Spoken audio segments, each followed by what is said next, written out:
friends ever since.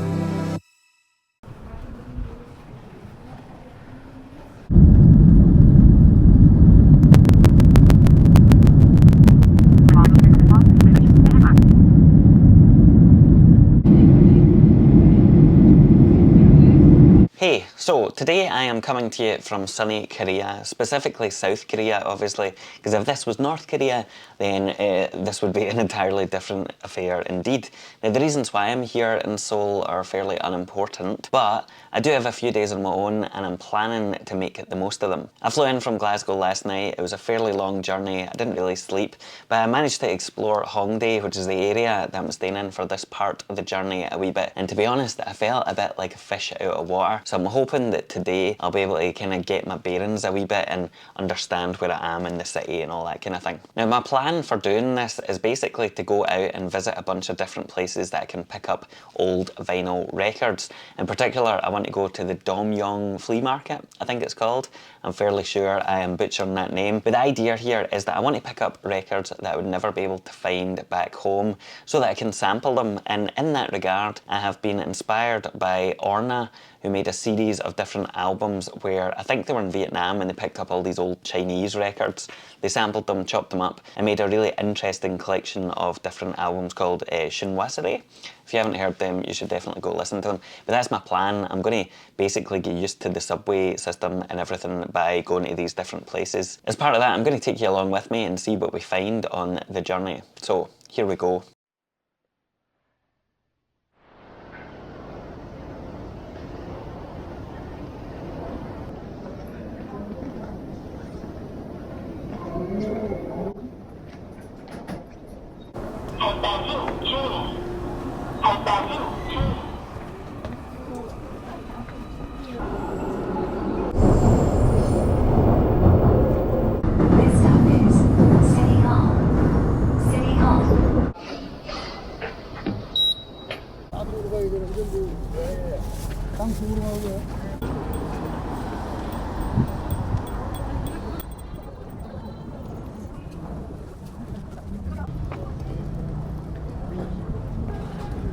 이거로 이 통으로 아세들 하나 갖고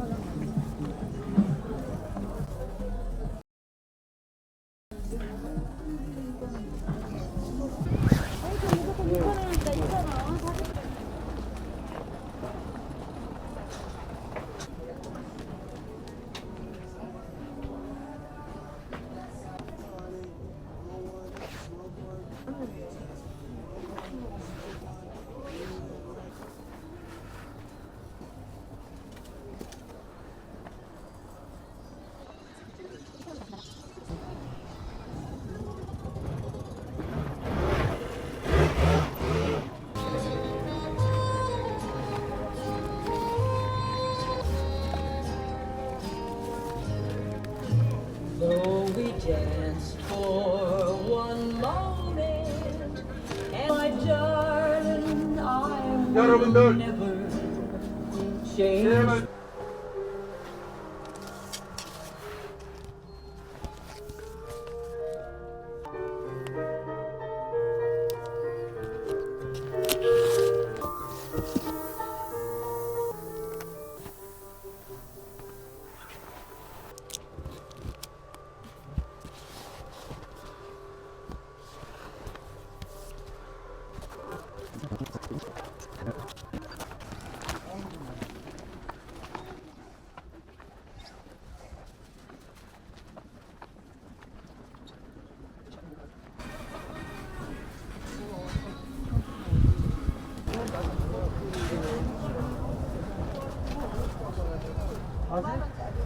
공룡제 이걸 갖다가 인생 만든다 만들어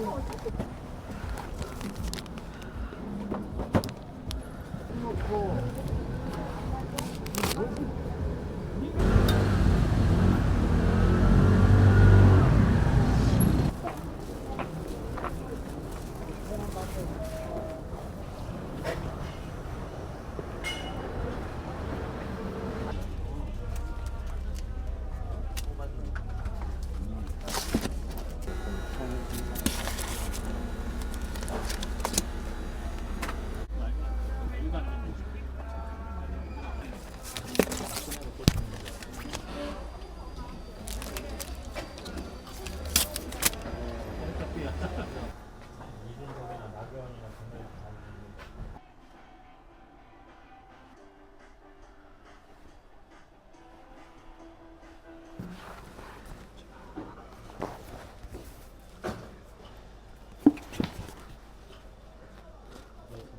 Oh,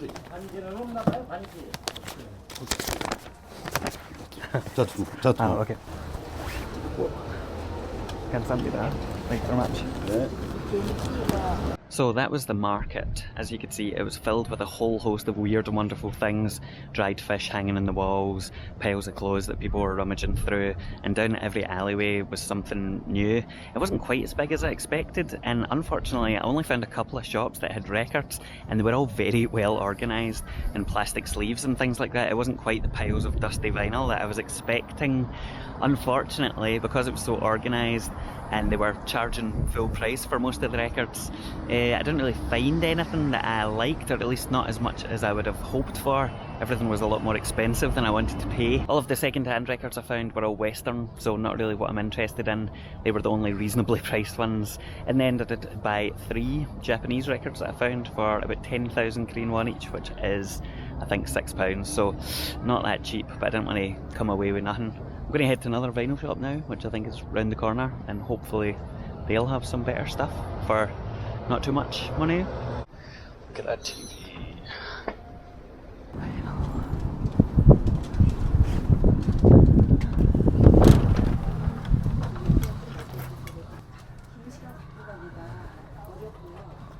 What's that? Oh, it's okay. I'm good, thank you. Thanks. You see? Yeah.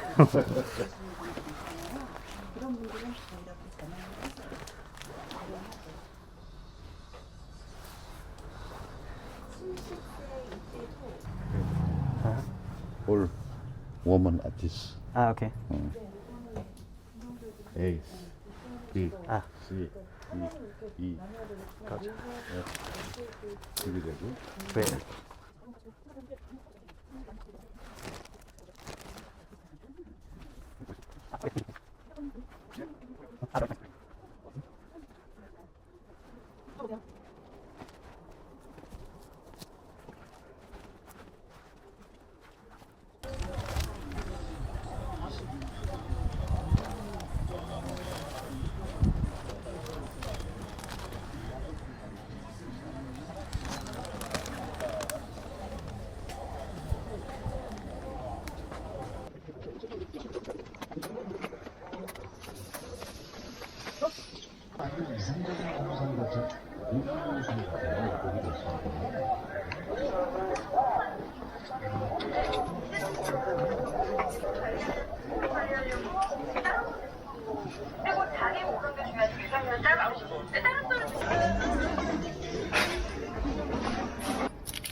생산됩니다.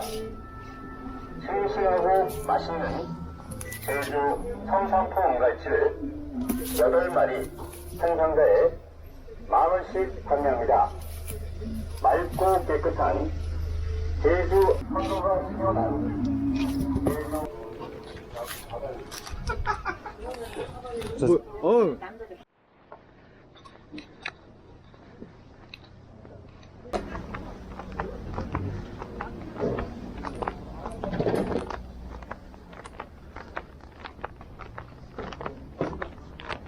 So I got it wrong. This place is fucking massive.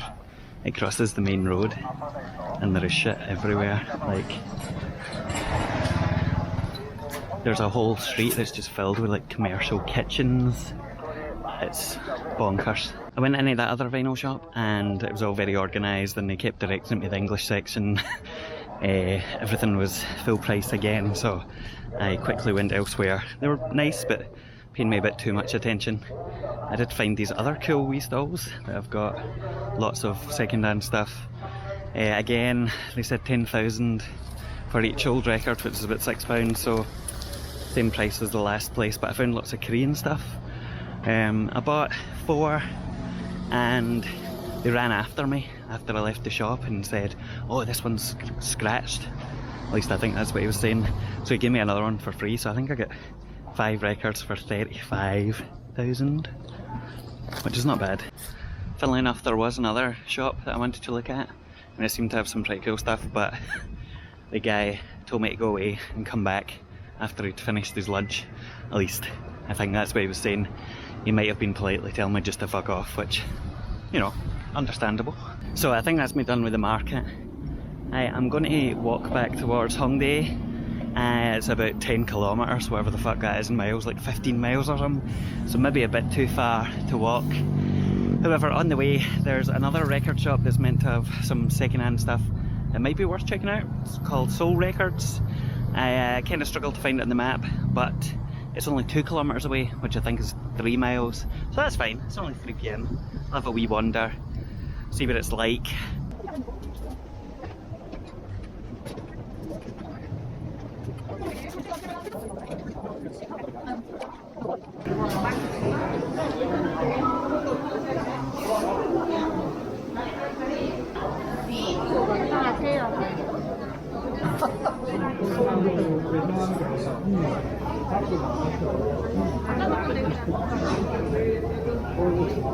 One thing that's pretty funny is that the area I'm staying in is filled with young people, and then the market area is very not. It's filled with old geezers.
So as it turns out, Seoul Records is apparently the place to go. They had a whole bunch of records that were 2 for 10,000 won, which is about £3 each, which is exactly the budget I wanted. I wish I'd gone there earlier, to be honest, instead of going to the fucking market. But I went there because I thought it would be cheaper. So there you go. Anyway, I didn't want to buy too many because I've already bought a bunch of records today, but I decided I had to get some because they had some interesting things. So I'm going to go back now, have something to eat, have a wee drink, and look over what I bought.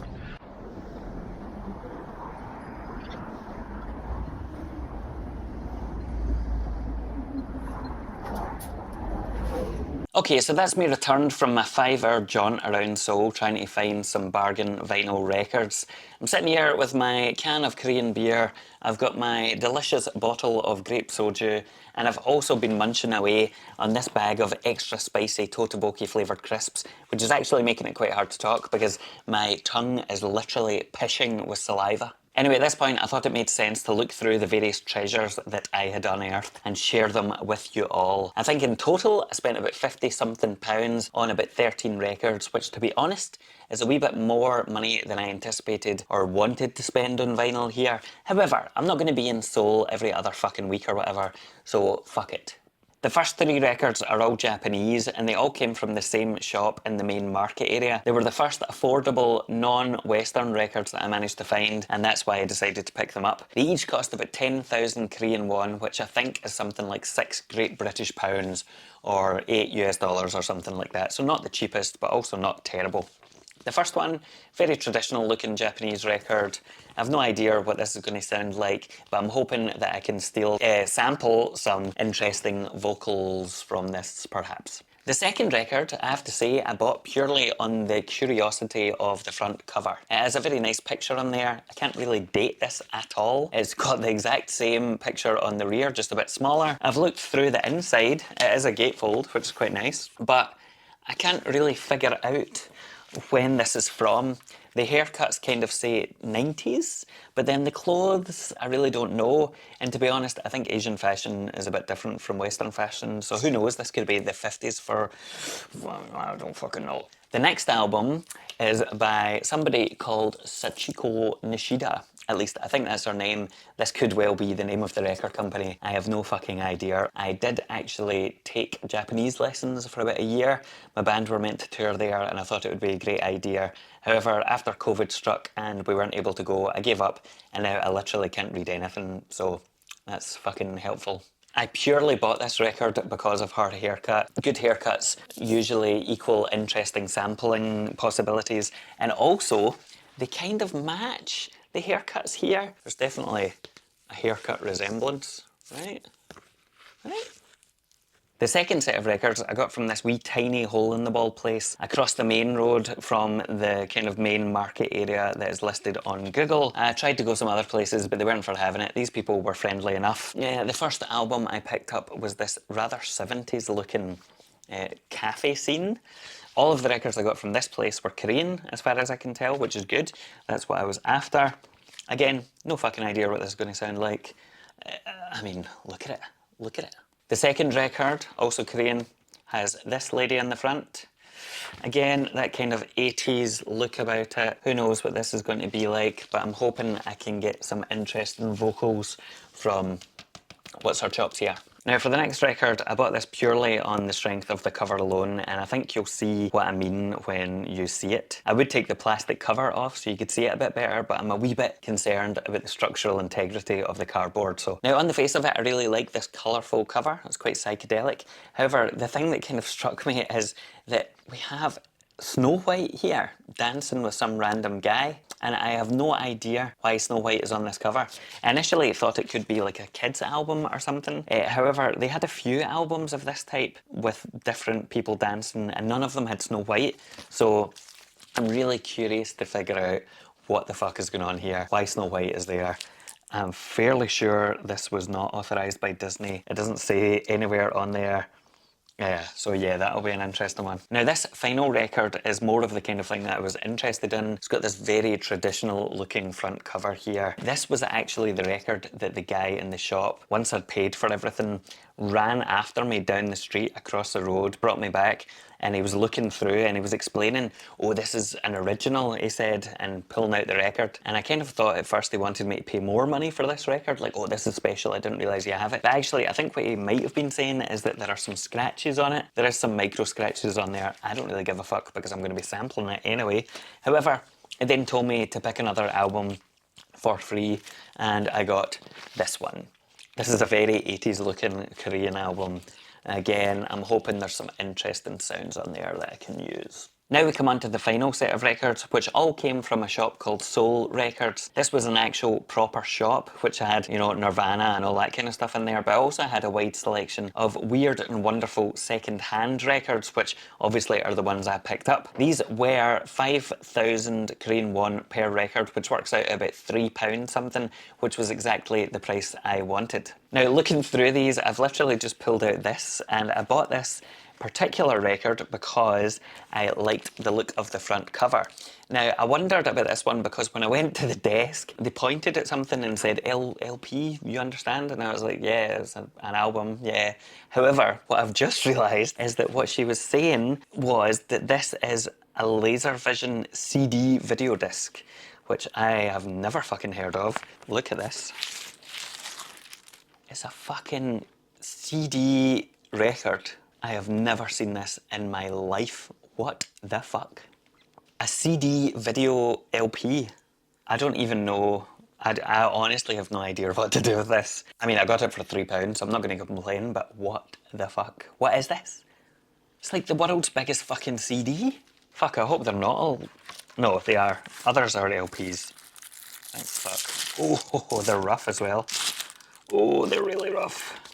Oh, I don't think you'll be able to see it. This one is really fucking horrible. I didn't check the condition of any of these before I bought them, which was probably a big mistake. This first album, which is pretty fucked, is some old Japanese thing.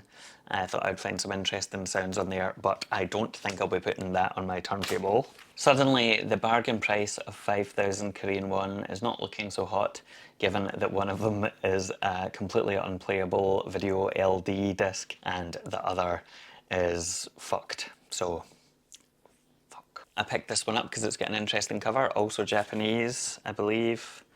Or Chinese, I guess. It's got a monk in the back. Oh, this is in perfect condition. Okay, that's good. Thank fuck. I should have checked these. I'm really hoping this has got some kind of monk chants or something. I got it purely on the basis of this wee guy's face here. Look at him. The next one I got, which is also in okay playable condition, is this. It's got a nice kind of old retro synthwave style cover in the front and the rear, which I really quite like. But what is really funny is when you open it up, you get confronted with this. Look at that guy's face, man. The final record that I got is a total wild card. It is also in acceptable condition and it appears to be a Japanese youth choir from the year 1987. I know nothing else about it apart from that. I'm hoping I can get some interesting vocals that I can then pitch up or down. Other than that, I mean, your guess is as good as mine. So that's my record haul. I obviously can't listen to them whilst I'm here in Korea, so I guess we'll see what they sound like when I get back and I can sample them in with my Akai Force and everything. Overall, not too bad. I'm a bit disappointed with the terrible quality of this album, but alas, I'll just have to get rid of it while I'm here. Hopefully that tour through Seoul and the records that I managed to find was interesting. If not, then, I mean, you've watched this whole fucking thing, so I think you've wasted your time. For now, goodbye.